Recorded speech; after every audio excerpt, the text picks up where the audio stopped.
Nonji Chimbo to the Ningmi Shans only Molam Chimbo Abjata, Bakardan and Dushan do Dumba to J Chanla Kip Shansar.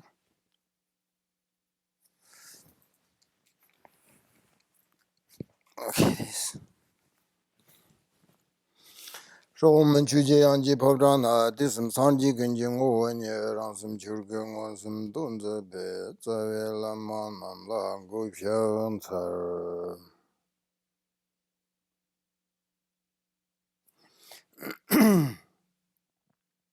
Good morning. Um, First of all, I would like to say thank you for coming and welcome all of you.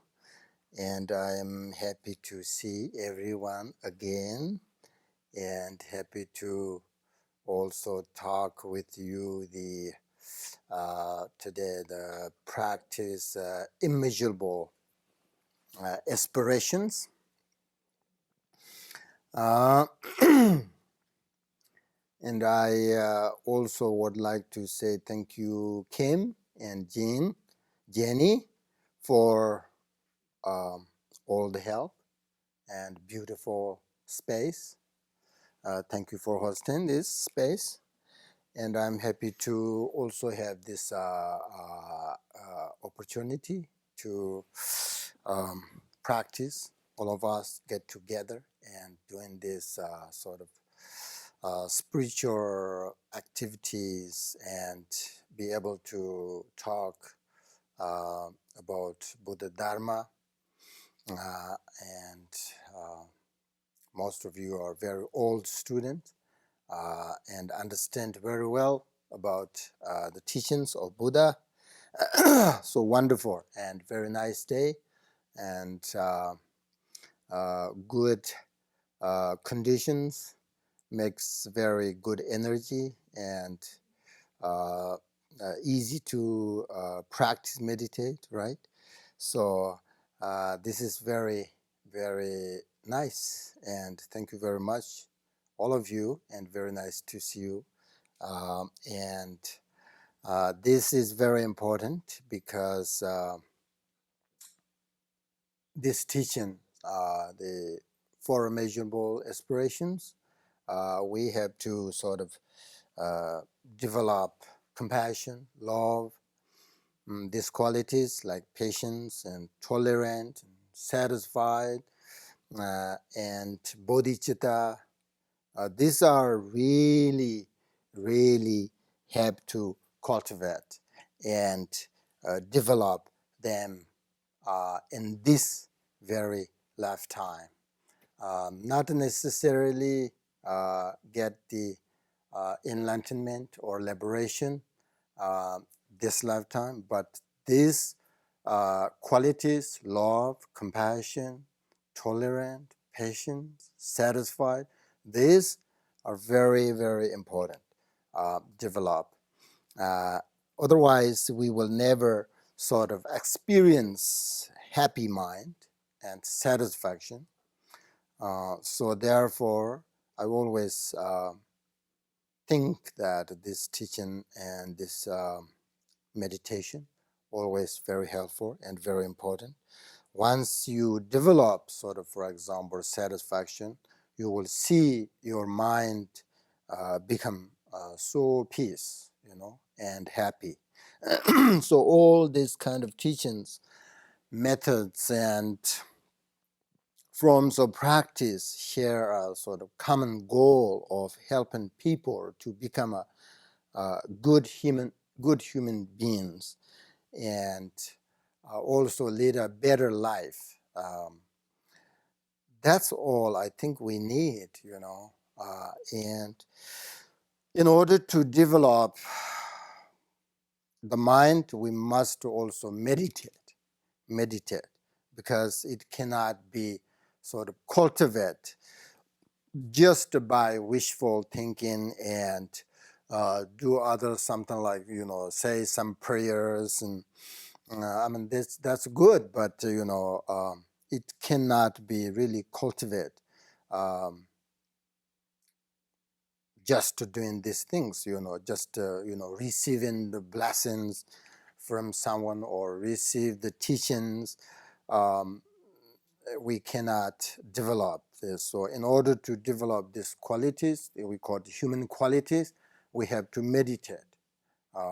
That's why, because Buddha said that, you remember, I can show you the liberation, but I cannot give you the liberation. Because he also said you have to take the path and liberate yourself. Um, this means, liberate yourself means there are two things. Firstly, we have to take the responsibility for our life and our path. And secondly, if we take the right path, um, uh, we have the capacity to get the liberation. Uh, so that's why Buddha said you have to take the path and liberate yourself. So that's why, because we have a capacity to get the liberation, uh, if we really find a correct path, and if we meditate, then we can do that. So that's why I think it's so important to meditate, you know. So if we of course receive the teaching, and then secondly important is to meditate, right? You understand that? So it is so important to keep the sort of quality of your practice high, and keep the sort of commitment in your uh, heart firm, and then eventually we're going to get some benefit and get the enlightenment. Enlightenment here means that uh, the ultimate state of wisdom that manifests love and compassion for all living beings. So at that point, the entire sort of universe become a compassion, love, and wisdom. That is what the enlightenment is, not any other than that. So out of that power of love and compassion, wisdom, then we practice, we practice for those other beings who suffering. Our prayer, our practice will be very powerful. So what I'm telling you is that if we don't practice, then it is really difficult to achieve anything, because uh, we and our sort of meditation practice is sort of separate, right? We understand intellectually, but we not experience that these qualities if we don't practice. So then uh, Dharma is there, we here. So big gap between our practice and the teaching. Then the teachings not help, and we cannot achieve anything. We cannot make any change. So therefore, don't put Dharma there. Put into your practice, into your life, and then you will see the benefit and you will experience, So it's important, always it's so important to practice, meditate, right? Um, and if we don't do these meditations, then uh, we are mentally sort of lonely. We are mentally very poor, we have nothing. So we become it means like become very selfish person. So now this meditation is very much necessary in our life, because it can take away, if you really practice, our uh, uh, unhappiness, our worries, our unsatisfied, it will take away if you practice. It doesn't really matter sort of who we are. So, there are many different people, different animals, different beings in this planet, in this world. But basically, we all beings, right? It means everyone wishes and wants to be free from suffering, and everyone wishes to achieve happiness. So therefore, sort of we need to understand very deeply and sort of experientially that all beings have equally sort of same desire. Do you understand? That's why we say in these prayers, may all beings have happiness and cause of happiness. Why we say that? Uh, because if you understand that all um, uh, living beings or sentient beings are same desire and goal, if we understand that not only intellectually but in our heart we all same, then um, you know easily to develop this love, compassion, equanimity, joy, you know, if we understand that. So therefore, it's very important. Now, for today's topics, of course, you know about the four measurable aspirations. Of course, these teachings are not really new for you, right? So you heard many times, right? Uh, because so important, right? Very, very important. This teaching is good for beginners, advanced, high practitioners or beginner practitioner, good for everybody. So that's why most teachers, teach this uh, immeasurables, aspirations, So therefore, I'm sure most of you knew that these teachings, uh, but I'm not sure how much we meditate on these teachings. That is the point, right? That is the point. So it is always important to practice over again, again, and again. Don't sort of really think that, oh, I understand four immeasurables. So, what are they? Love, compassion, joy, equanimity. I know that. But that's not the point. How much each of these immeasurables, how much we meditate on it, and how much we develop, how much we have love, compassion, joy, and equanimity. That is the point. If we don't have a lot of love and compassion, then that shows we need to meditate and we need to hear teachings over again and again and again. So in order to teach these four measurables, there was a very famous Dzogchen master in the 13th century called the Longchenpa Nyingma, the most important teacher in Nyingma lineage, and who taught that the sort of uh, said that the entire conduct of bodhisattvas can be summarized into two aspects: uh, the aspirational bodhicitta, right, and actualizing bodhicitta. So he explained the aspirational bodhicitta is actually based on these four measurable aspirations. Okay, so once we meditate on these four measurable aspirations, we are developing also the aspiration bodhicitta, which is the very important practice, right?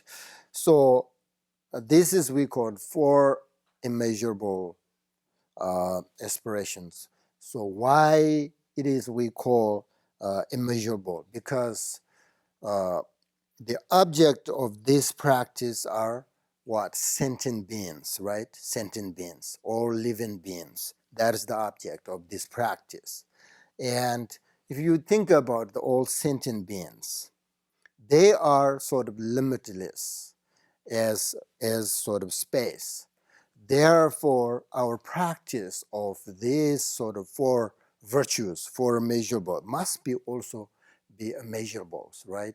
Because the object of practice, this practice about living beings. So living beings are limitless, countless. So therefore, they called four immeasurables.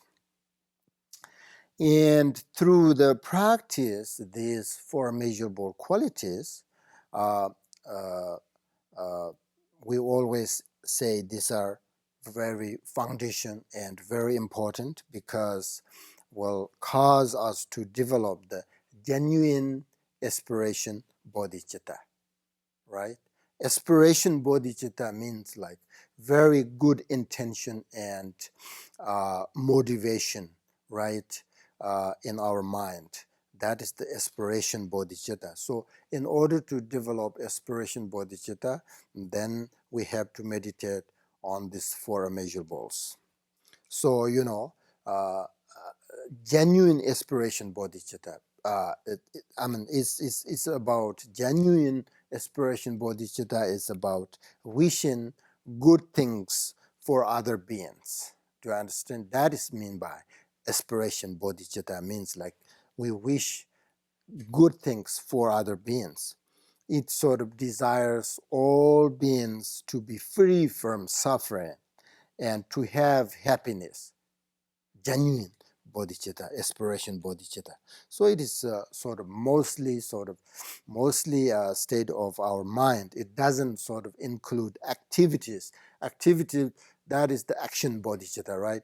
But this is the not actively sort of helping others, but inside your mind, you have a very kind and good wish, uh, and what do you call it? Intention, good intention for other beings.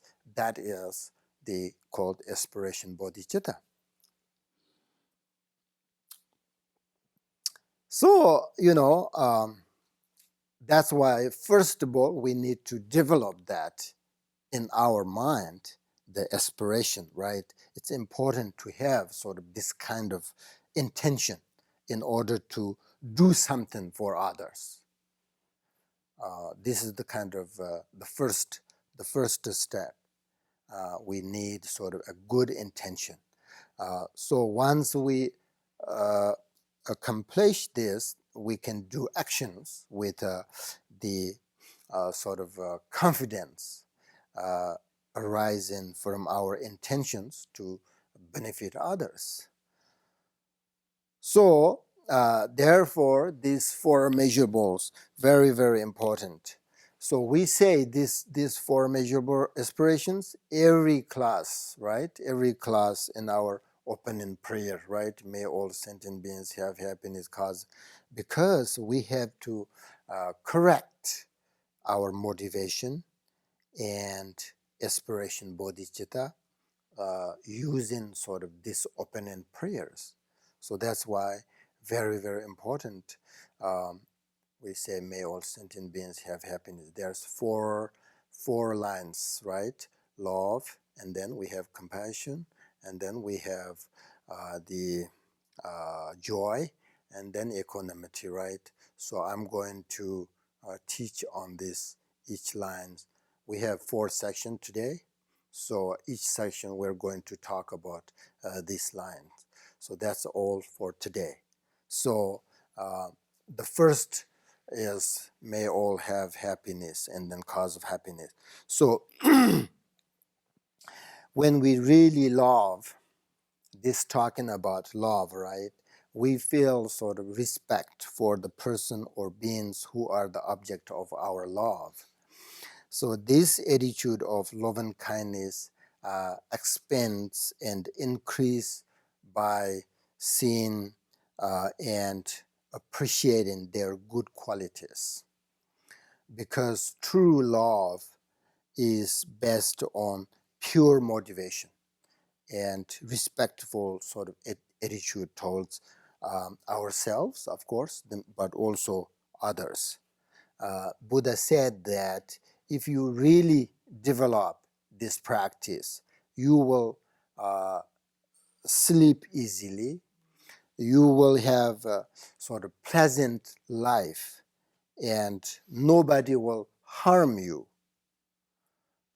So if we have a commitment to sort of no harming and to love and care, then the benefit and result of this practice is we will receive in return the love of others, because if we are committed in our this life to the force of love and kindness, then people know that they can trust us.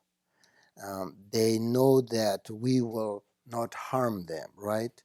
So therefore, this kind of meditation and practice is very much necessary in our life. That's why Longchenpa says that if you wish to no harm in others, then cultivate this love and kindness. Love and kindness. So this practice sort of gave us the best ability to concentrate our minds, because if we don't have this practice, then we are always sort of course, harming each other, right? Having sort of worries and distractions, then we don't have love and peace. So therefore, it's, I think, very important. And if we have this practice, another sort of major benefit is that we will uh, we all going to die, right? If we have a love and this kind of good intention and aspiration, bodhicitta, we will die in very satisfaction and no regret. I think that's very important because sort of, uh, uh, sometimes people, when they die, they have lots of regret and no sort of satisfaction, and then it's not there. Then there is no peace mind. So it's so difficult. Lots of distractions, So it's difficult to concentrate. So therefore, if we have this practice, these qualities, and develop in our mind, then um, very benefit, to have satisfaction and no regret, and that's very important. And this practice also help us to find the best sort of connection within ourselves and with actually others and with the world. And eventually we will see that there is no sort of inside and no outside. So everything will sort of become a one gentle kindness, and everything arise out of love, compassion, and then the whole universe, whole world become compassion and love, you know. So these are the benefit of practice for immeasurable aspirations. So it's so important to understand that uh, we need to know the benefit, the value of this practice before we start to practice them. So that's why I just tell you a little bit about the benefit if you practice these four measurables. So now we start in our prayer says, may all beings have happiness and the cause of happiness, right? So this is talking the wishing that all beings have both happiness and the cause of happiness is the definition of immeasurable love. So we need to, this is very easy, right? So somebody asks you, what is the character, what is the definition of love? And then you say, all beings have both happiness and the cause of happiness. That is the definition of immeasurable love. So it means actually when we say this prayer, uh, we are wishing that everybody will not only be happy, but also have the cause of happiness. Because that is the point, right? Because only being happy is a sort of temporary happiness. So we need to cause of happiness in order to have genuine happiness, you know. Um, uh, as soon as we sort of generate um, an attitude of love and kindness, we will sort of start feeling more peaceful and naturally sort of share this feeling with others. And if we develop love and kindness, uh, which is we are trying to diminish the opposite of love, right? Uh, what is the opposite of love? It is aversion. So then our mind will be lovely, if we develop this. Um, so when we say this prayer, not just to say prayer, we really need to focus on what, first of all, what is the meaning of this prayer? May I have happiness and cause. What is happiness? What is the cause of happiness? The more important is the cause of happiness, right? Cause of happiness is so important. So therefore, we really need to, when this prayer is not just to say, but we have to really focus on, um, uh, think about our motivation. And whenever you practice, doesn't matter, like you have long meditation practice or short, you have to say the opening prayer because it correcting your motivation. According to Buddhism, everything is based on your motivation. So therefore, the motivation is the first that we have to focus right on. So therefore, um, uh, the first we in prayer we are talking here the love. So this sort of practice are not so easy though. It's very easy to explain, and describe each of these practice, but it's not easy. Um, for example, when the Buddha Shakyamuni sat beneath the Bodhi tree in India um, before his the enlightenment, uh, there were a lot of sort of obstacles, right? Obstacles, but he sort of conquered all of them by not getting angry, by simply meditating on love and kindness. Um, and he sort of transformed each one into, and they called ornament of enlightenment. So this is, when we meditate and when we are not meditate, we have lots of, what do you call it, disturbs and obstacles and all of that. But if we practice love and kindness, then we were not really getting angry. And then we can control these obstacles and distractness. So therefore, this is how we develop the cause of happiness, right? Not just happiness. May they have happiness, but cause of happiness.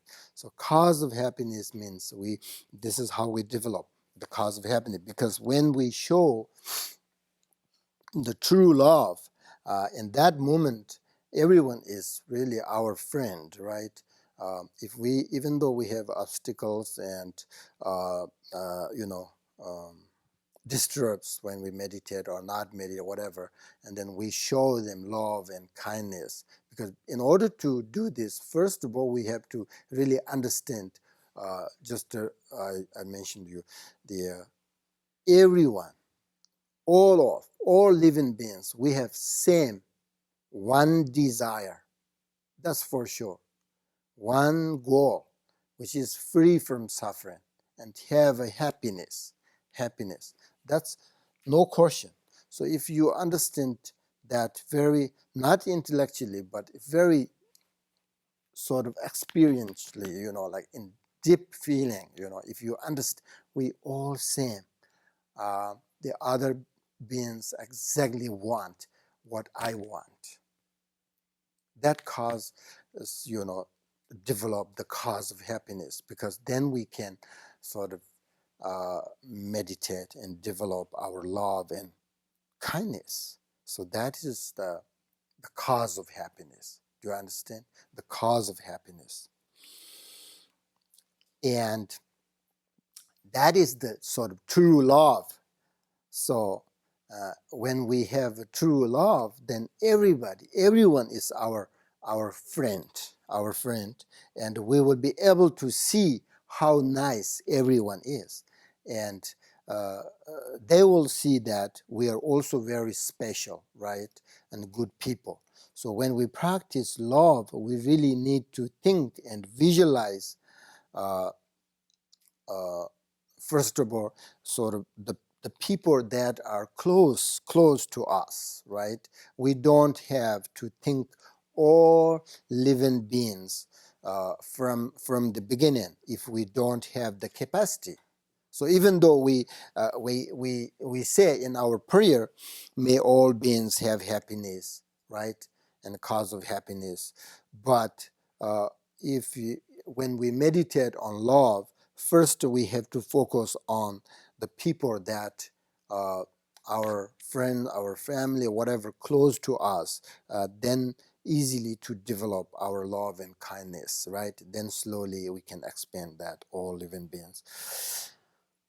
So therefore, love must be first developed with the person that we care about, and also ourselves. Love, love to ourselves, very important. So we can meditate love on ourselves, our family, and the person that we care. So that is where we begin to develop our love. Do you understand? And then, of course, we will slowly expand it, or more and more. So maybe maybe better not to visualize all beings from the beginning if it is difficult. Myself, like when I say these prayers long time, why am I focused on all living beings? I don't know them. I have no connection, even though I never ever I meet them or have a connection. Or why am I saying this? That's then easily to focus on that. I know people very important in my life, and they have a difficult life. That's sort of I focus, I visualize and meditate on it a little bit. Then I can sort of feel that sort of uh, idea and the love and compassion with that person. So that's why if you want, that's also no problem. Even though when our the prayer says all living beings, but that's okay. Because one day we can visualize all beings, and at that time our mind will very comfortable with. So this is how we develop practice our love and kindness, uh, because the first, Buddha taught his students to develop a power of love, so that their minds become very gentle. Do you understand? If you, this is, I'm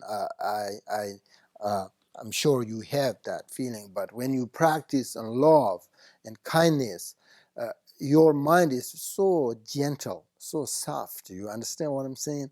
I mean, your mind is not really rough, and whatever you see outside or people, very beautifully and friendly, not ugly, and you almost trust everyone, because your mind is so gentle and love, So therefore, it's if you practice this sort of um, uh, quality, it's your mind makes your mind very gentle and very very peace. So that's first you will experience if you practice and love. Um, because, for example, the word of my perfect teacher, Dr. Rinpoche, gives the symbols for us to use as an easy to understand or remember the immeasurable law of is a mother bird. Do you remember that mother bird taking care of her baby, her chicks, and she started by making a very soft and comfortable nest, and then she protects them with her sort of body and keeps them warm, so she's always gentle. So this is the talking about, like when you practice love, it's how gentle is, she protects them until you know they can sort of fly away. So like that, sort of mother birds, Dr. Rinpoche said that we can learn to be kind and gentle actions to all beings, or to all our friends or whatever family, so therefore, if we wish to have a love quality, so because uh, the teachers, the masters say that um, we are what we think. Do you understand what that means? We are what we think. It means like everything, the happiness and suffering arise with our thoughts. And with our thoughts, we make everything, the situation, we make whole world, because we act sort of with an impure motivation, then always the problems will follow us. If we act with a pure motivation, which is based on love, compassion, right? Pure motivation, um, and then happiness will follow us. So therefore, according to Buddhism, believe that the happiness and unhappiness depends upon our actions. Do you understand? Actions is big word.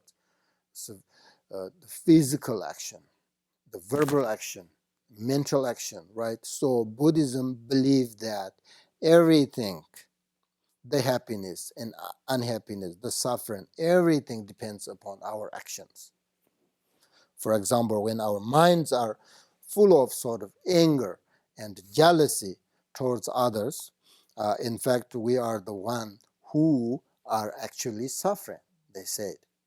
Therefore, when we get angry, we have to examine, right? Examine. We must take responsibility, our own mind. And if we can learn to see and understand all of this sort of suffering or painful mind, state of anger and disappointment, we can learn to be free of them. So free doesn't mean that these negative emotions will never sort of come up in our experience, but free means that we can purify them slowly, so that we can see them sort of clearly through sort of our wisdom, our love, our kindness. So therefore, uh, um, most important to understand here is, in order to practice love, the aversion, anger, jealousy, all of these negative emotions cause uh, unhappiness. Cause unhappiness. That's why may all have happiness and cause of happiness. So when we say this prayer, we have to focus on cause of happiness. What is cause of unhappiness? What is cause of happiness? That's why they're saying, if you practice law of compassion, that's the cause of happiness. If you develop your negative emotions, jealousy, attachment, or the anger, that's causes of unhappiness. So therefore, uh, that is the love. Benefit of love and how to practice love. So you know. uh, Okay, we are going to meditate on love, okay, and uh, and we're going to practice love kindness with rest in meditation, okay. Uh, the meditation session here, like we don't have lots of time, but I just give you some idea, some instructions. Then if you like, then when you have time, you should meditate more and more on that, okay? But today I give you, we should meditate together, but also I give you some instructions. So the first of all, the love and meditate on sort of the love kindness with rest and meditation. Uh, so loving kindness is about bodhicitta, right? So wishing bodhicitta is wishing happiness to ourselves and also happiness to other living beings. So that is the main thing.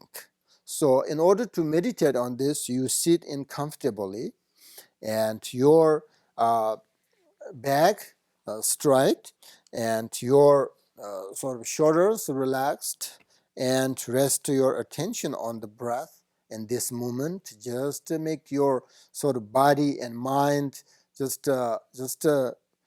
calm and peace. That's kind of the foundation before you meditate. Just to relax, breathe in and out few times, and once you are sort of your body and your mind sort of gentle and relaxed, then think of this sort of I mean, I always think this is maybe good, maybe not, but just when I meditate, first since death, I always think first the death.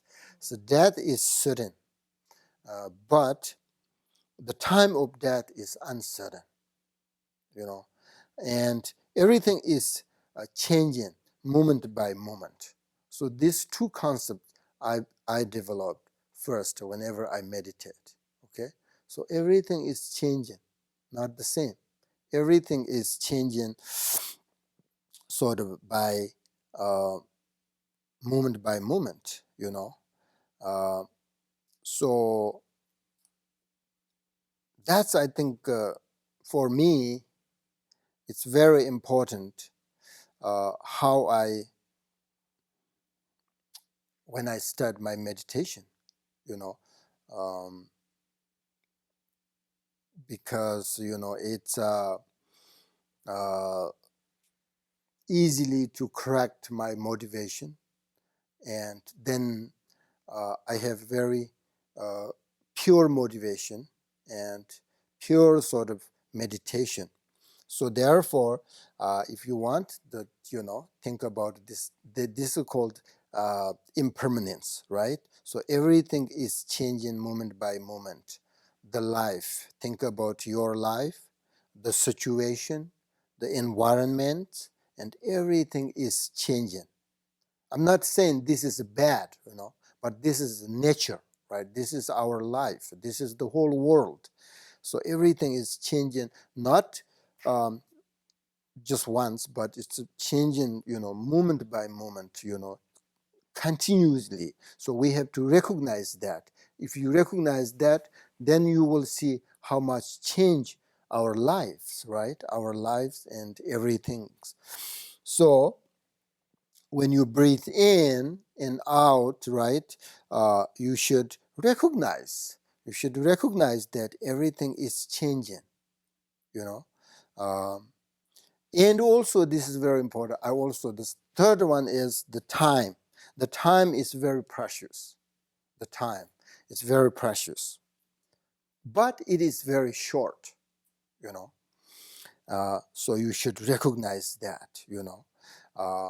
So that when I say time is very important, means like just now. It's today and right moment, this moment, the preciousness. This is the precious time we get in our life. So we should recognize that. And then I always think that when I die, I want to die in satisfaction, no regret. Do you understand what I mean? In order to have this idea, we have to recognize that the time, that today is a precious day. That's what I do. Today is the precious day. We should make a commitment in our mind, and we should say that I will be kind today. You know, I will be kind today. I am grateful for this moment, because this moment is the best gift and precious, you know. And I will love myself. I will love others today, you know, this moment. So I'm so grateful for all the good people uh, in my life. I'm also sort of grateful on my difficult sort of times, situations, because they have taught me to grow stronger, you know, understand more, you know, and grow my patience, my tolerance, all of that, you know. So that's very important when you meditate, right? The happiness we are talking about, it is formidable. We're talking about the basic, the idea is the happiness, right? So happiness is a choice. So when you meditate, like you should say, I choose to be happy today. You know, happiness is a choice. So I choose to be happy today, and I wish other people also choose a happiness today. I'm not going to sort of let anybody or anything bring me down today. you know, I believe that good things are coming. Do you understand? It's very important, you know. I mean, these are the sort of commitments. Do you understand? These are commitment. When you meditate, anytime you need make a commitment. Otherwise, nothing change. Nothing change.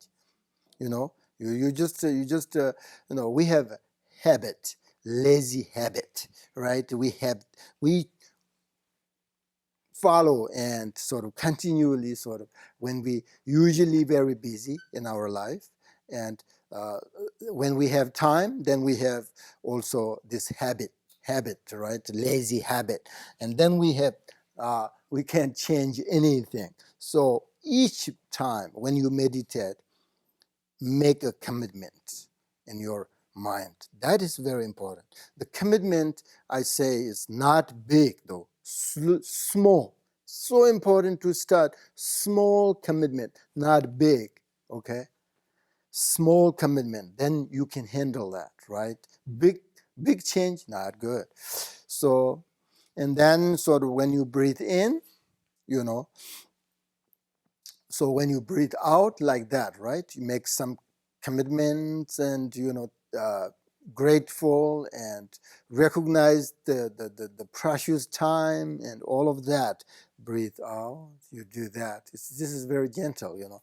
And then when you breathe in, when you breathe in, your breath moving sort of into your whole body, you know, you have to sort of feel and experience your mind sort of at the same time, like very peacefully, you know. And you should recognize that how fortunate I am, how fortunate you are, and you know, then you sort of appreciate the life you have in this moment. You understand? And appreciate the precious time.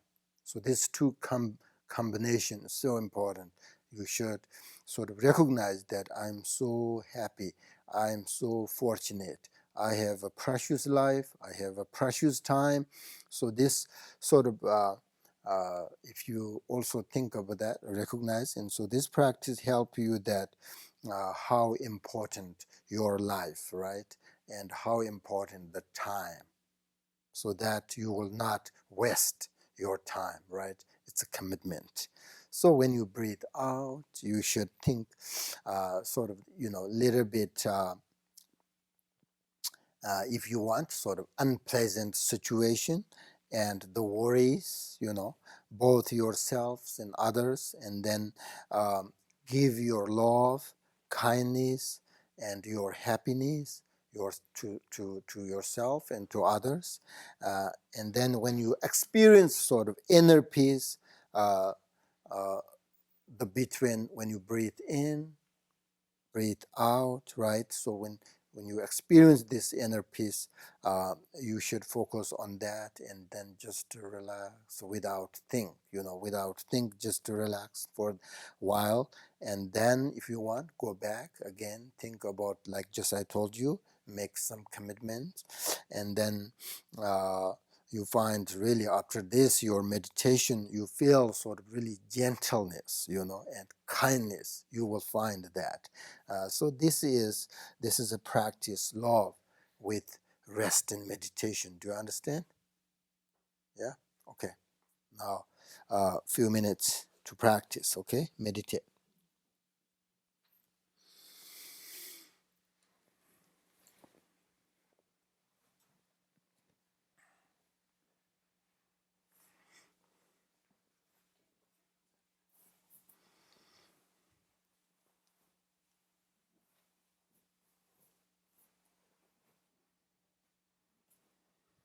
Maybe